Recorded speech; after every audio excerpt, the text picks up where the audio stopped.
يا أيها الذين آمنوا اتقوا الله وكونوا مع الصادقين صدق الله العظيم وقال رسول الله صلى الله عليه وسلم تموتون كما تحيون وتحشرون كما تموتون وصدق رسوله النبي الكريم ونحن على ذلك من الشاهدين والشاكرين والحمد لله رب العالمين اللهم صل على محمد وعلى آل محمد كما صليت على إبراهيم وعلى آل إبراهيم إنك حميد مجيد اللهم بارك على محمد وعلى آل محمد كما باركت على إبراهيم وعلى آل إبراهيم إنك حميد مجيد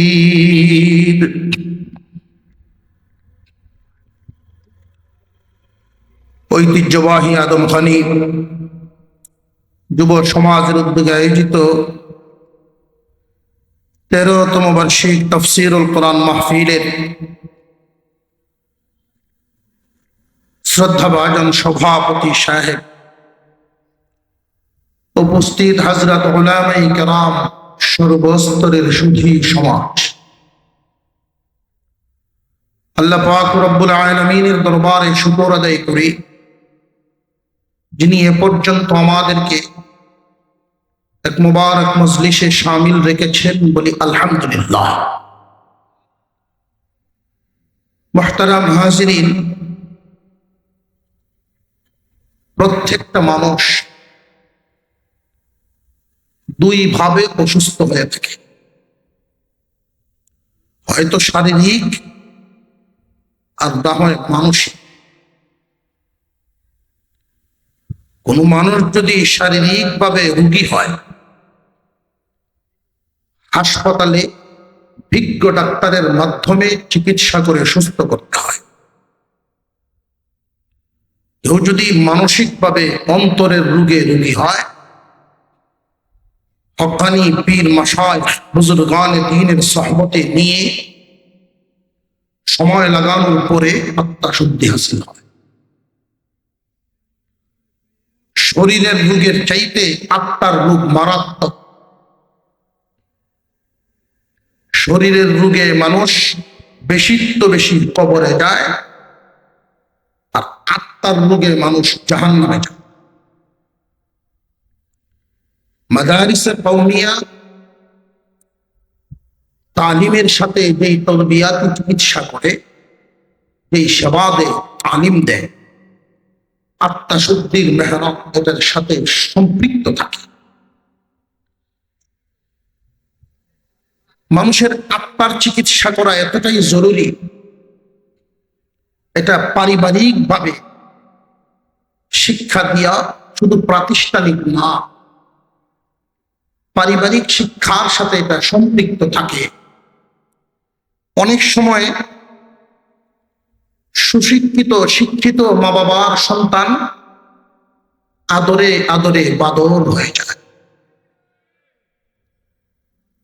অনেক সময় মূর্খের সন্তান সঠিক তালিম পাওয়ার কারণে আদবওয়ালা হয়ে যায়। একজন মানুষ আদবওয়ালা যদি হয়, আল্লাহ তাকে কাঙ্ক্ষিত লক্ষ্যে পৌঁছায় দেন। শুধু শিক্ষায় মানুষ কাঙ্ক্ষিত লক্ষ্যে যেতে পারে না। মনে রাখবেন, কাগজ কলমের মাধ্যমে আমরা যেটাকে শিক্ষা মনে করি,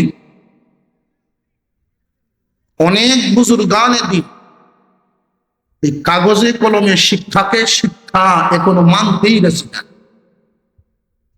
বুজুর্গানে দিন তারা মনে করেন, বড় বড় মনীষীগণ মনে করেন, সিনা বর সিনা বাস্তব আদবের মাধ্যমে, প্র্যাকটিক্যালের মাধ্যমে যেটা শিক্ষা হয় ওইটা মূলত শিক্ষা।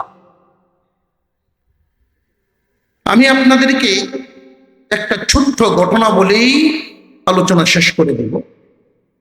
আমাদের ভারতবর্ষে আসলে বানিয়াচঙ্গে আলোচনা করা, অন্যান্য অঞ্চলে আলোচনা করা বেশ কম আছে। বানিয়াচং সাধারণ একজন মানুষ ওয়াজ শুনতে শুনতে নিজেই ভিতরে বক্তা। ভারতবর্ষের আত্মাশুদ্ধির লাইনে পীর মাশায়েখ বলেন বড় মানের একজন ব্যক্তি ছিলেন, অনেক উঁচা সিরিয়ালে গিয়ে আব্দুল কুদ্দুস গঙ্গোহী রহমাতুল্লাহ আলাইহি। ওনার কোন ছেলে সন্তান ছিল না, ওনার ছিল মেয়ে সন্তান।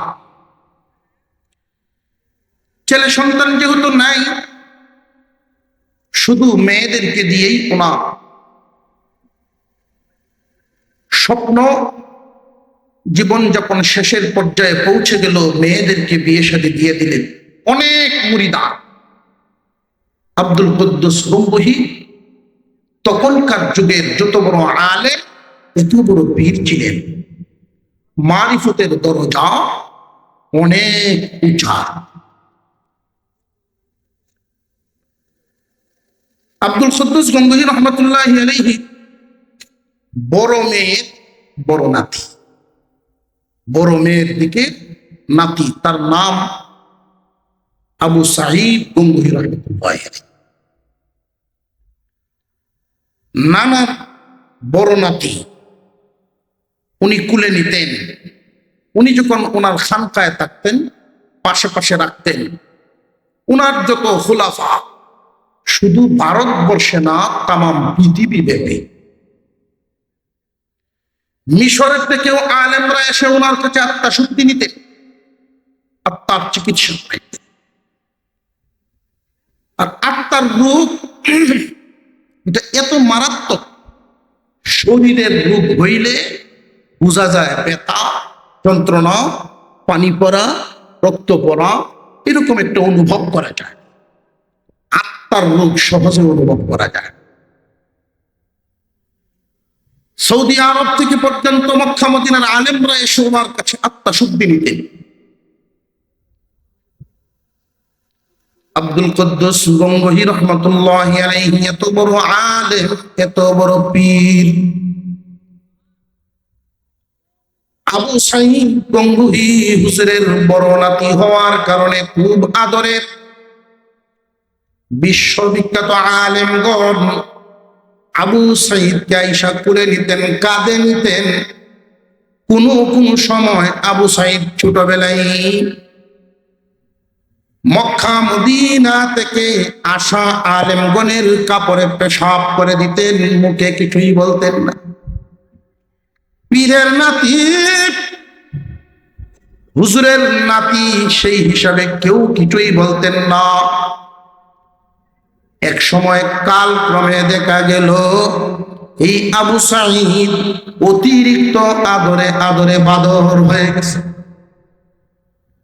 সব ঠিকঠাক চলে, কিন্তু আবু সাঈদ তার নানার দেওয়া রাস্তায় নেই, ভুল পথে চলনেওয়ালা। দাড়ি ঠিক নাই, নামাজ কালাম ঠিক নাই, মন মতো চলনেওয়ালা, খুব গরম মেজাজে চলাফেরা করে। চলতে ফিরতে মনে হয় মাসি তার গায়ে বসাটাও সহ্য করে না। এলাকার কোন আলেমকে সে আলেমই মনে করে না, কারণ তার নানার নাতি বড় পীরের নাতি। সেই হিসাবে বড় কোনো আলেম কেউ তার কাছে আলেম মনে হয় না।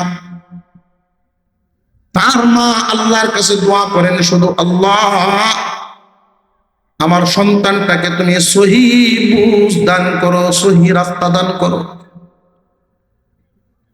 হঠাৎ করে একদিন আবু সাঈদ গঙ্গোহী তারই এলাকার এক মসজিদের মুয়াজ্জিন, তার নানার মুরিদ, কোনো আলেম নন, মসজিদের একজন মুয়াজ্জিন সাহেব আসরের নামাজের পরে ওই মসজিদের সামনে গিয়ে বলেন, ও মুয়াজ্জিন, তার শরীরের বাপ নিয়া খাসলত অনুযায়ী ডাক দিছে।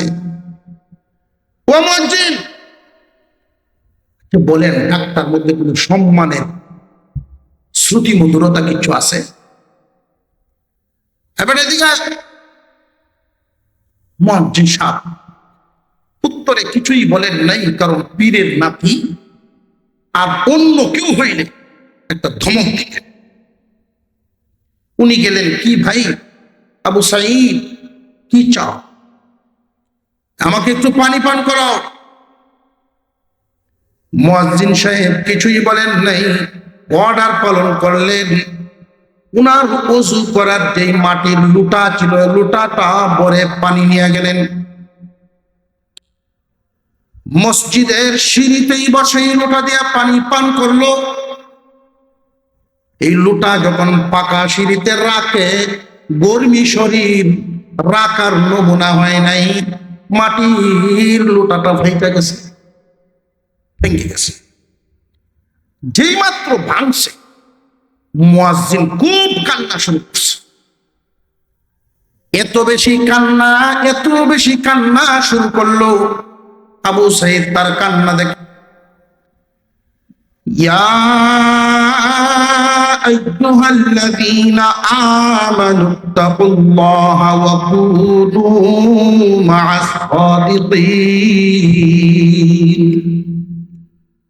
সাদাকাল্লাহুল আযীম। ওয়া ক্বালা রাসূলুল্লাহি সাল্লাল্লাহু আলাইহি ওয়াসাল্লাম, تموتون كما تحيون وتحشرون كما تموتون وصدق رسوله النبي الكريم ونحن على ذلك من الشاهدين والشاكرين والحمد لله رب العالمين اللهم صل على محمد وعلى آل محمد كما صليت على إبراهيم وعلى آل إبراهيم إنك حميد مجيد اللهم بارك على محمد وعلى آل محمد كما باركت على إبراهيم وعلى آل إبراهيم إنك حميد مجيد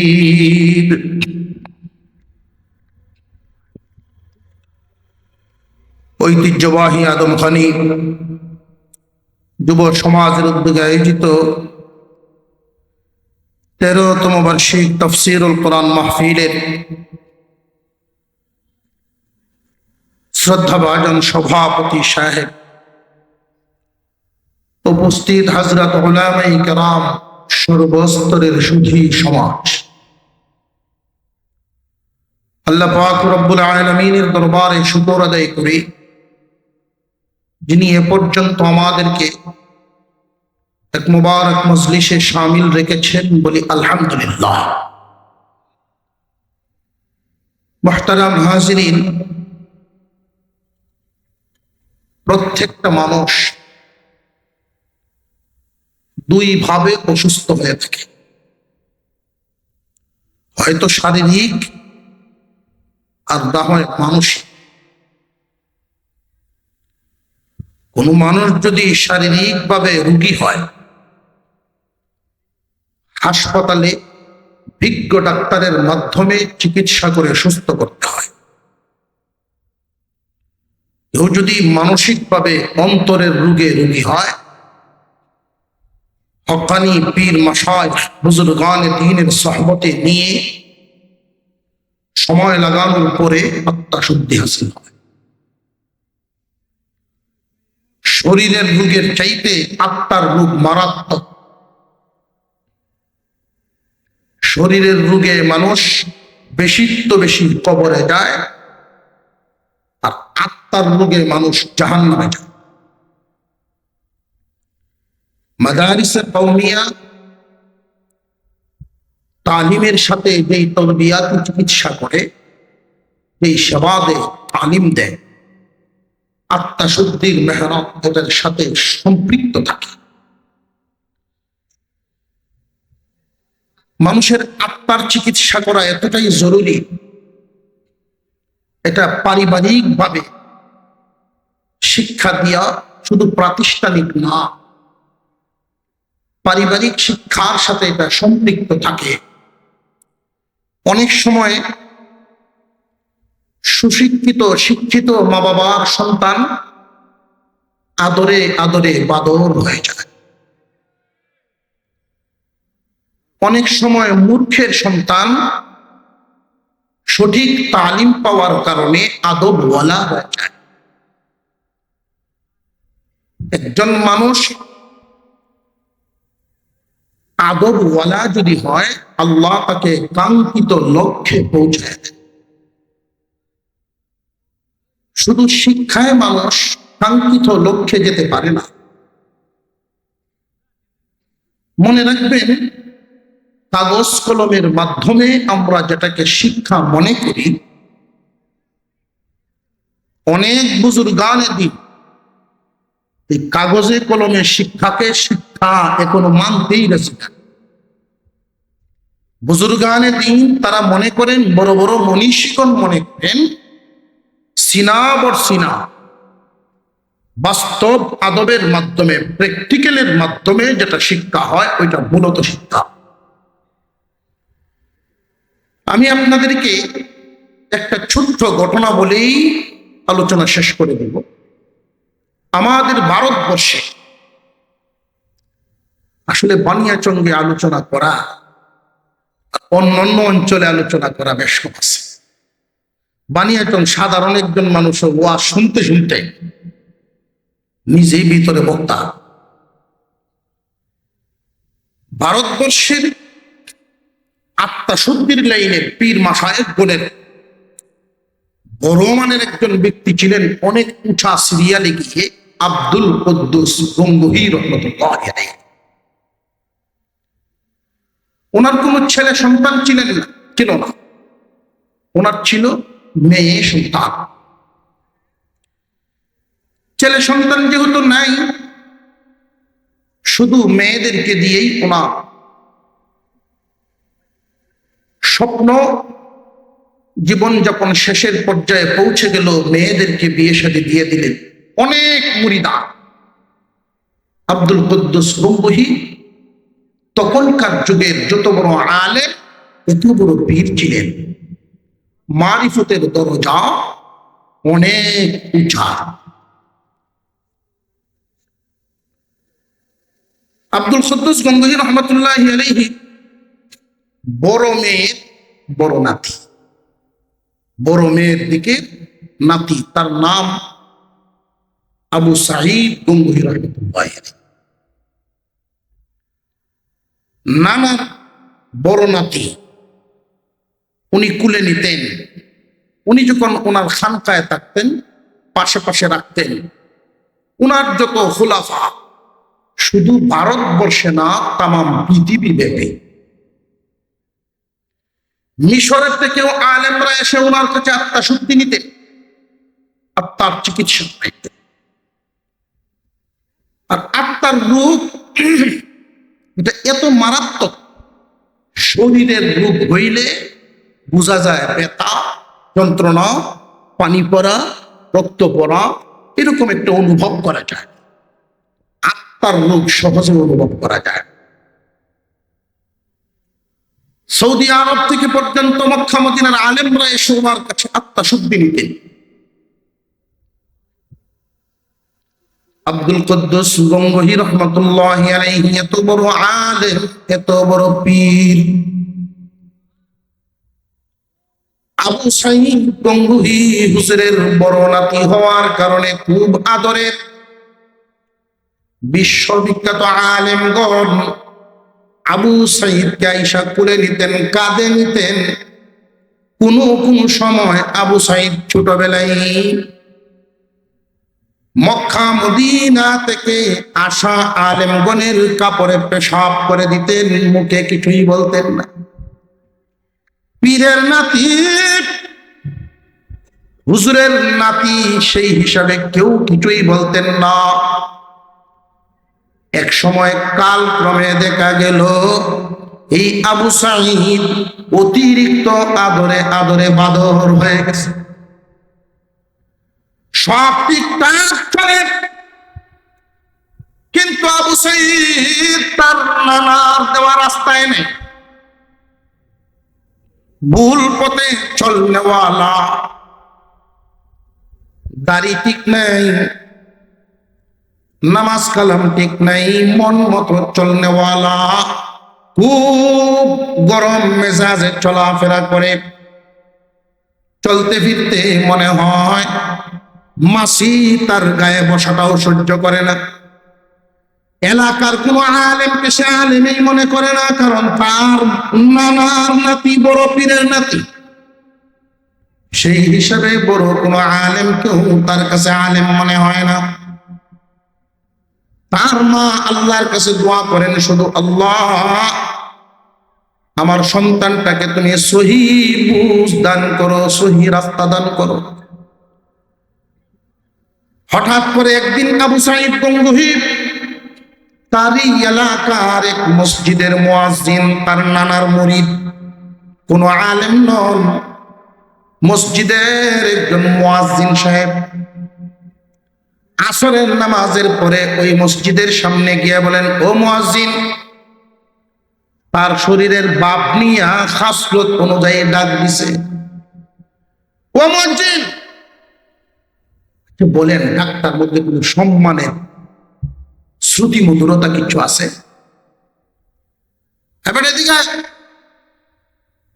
মুয়াজ্জিন সাহেব উত্তরে কিছুই বলেন নাই, কারণ পীরের নাতি আর অন্য কেউ হইলে একটা ধমক দিতেন।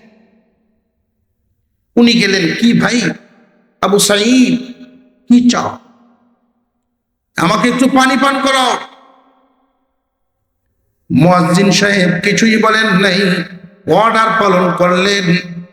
উনার ওযু করার যে মাটির লোটা ছিল, লোটাটা ভরে পানি নিয়ে গেলেন। মসজিদের সিঁড়িতেই বসে লোটা দিয়ে পানি পান করলো। এই লোটা যখন পাকা সিঁড়িতে রাখে, গরমি শরীর রাখার নমুনা হয় নাই, মাটির লোটাটা ভাইটা গেছে, ভেঙে গেছে। যেই মাত্র ভাঙছে, মুয়াজ্জিন খুব কান্না শুরু করছে। এত বেশি কান্না শুরু করলো। আবু সাঈদ তার কান্না দেখে বলে, একটা লোটা ভাঙছে তো কি হয়েছে, আমি আরো 10টা লোটা এনে দিব। না ভাই, এই জন্য আমি কান্দি না, একটা লোটার দাম আর কয় টাকা? তুমি তো এটার মূল্য নজর করতেছো, যার নজর যেই দিকে চিন্তাও করবে সেই দিকে।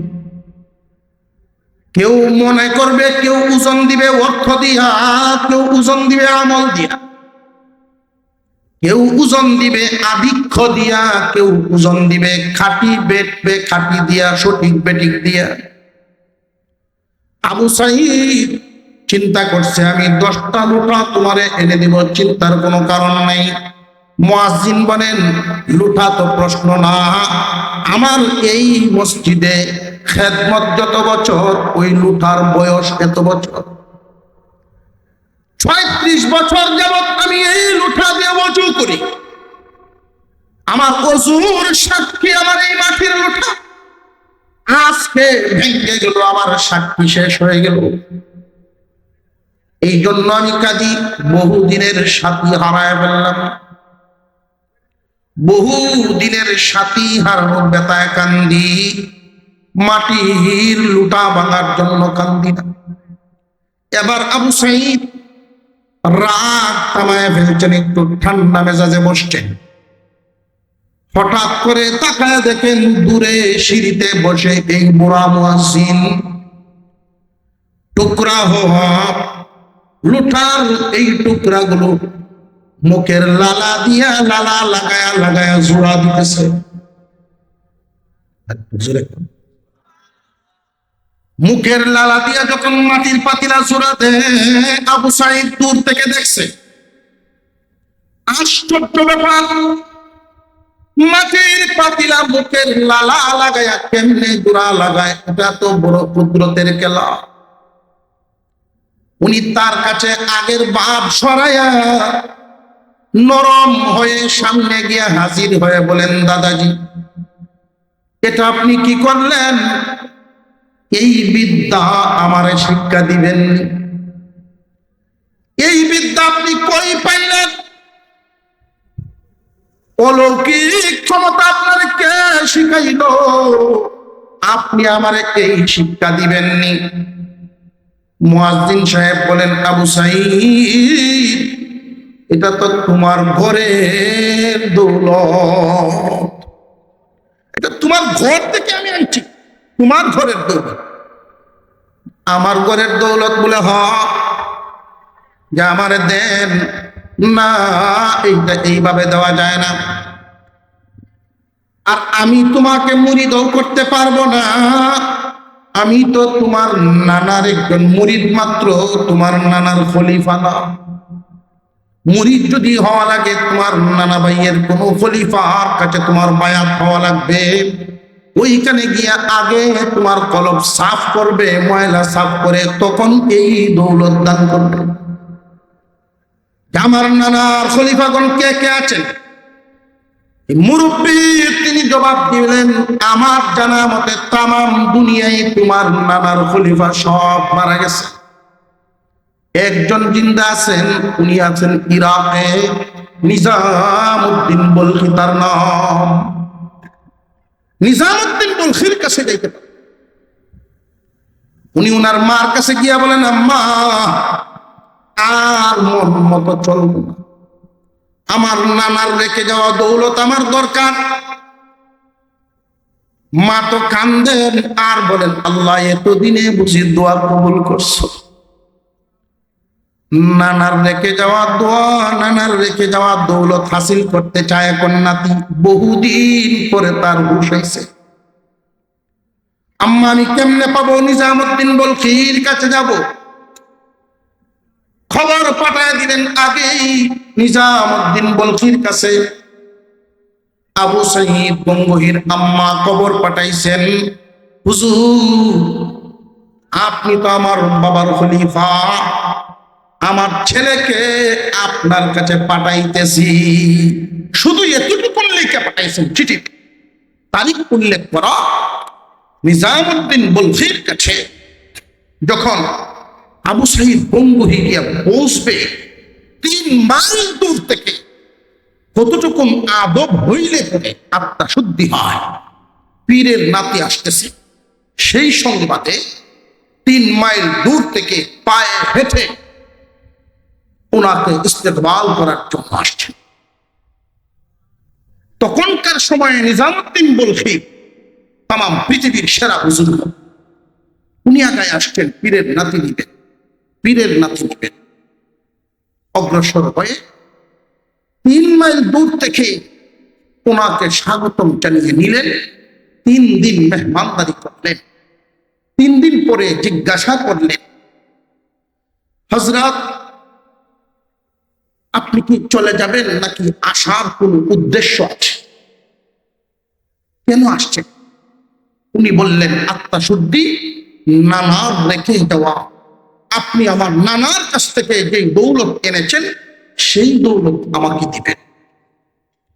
এখন তো বুঝাইছে পীর মুরিদির বিষয়, আত্মাশুদ্ধির বিষয়। যেই মাত্র এই কথাটা বলছে, এখন তো আগের মেহমানদারির মেজবানের বাপ নাই। পীর হিসেবে এমন এক ধমক মারছে, নিচে বসো, পাশাপাশি বসে আত্মাশুদ্ধি করতে আইসো বেয়াদব, নিচে বসো, এক ধমকে নিচে বসে উঠছে। 6 মাস পর্যন্ত আমার সন্তান মুসল্লিদের জুতা বাউ করবা দিলেন ডিউটি। 6 মাস পর্যন্ত আমার সন্তান পেশাবখানার ময়লা সাফ করবা দিলেন ডিউটি। এই 6 মাস গেল, উনি শুধু দেখতেছেন কি পরিমাণ পালন করে।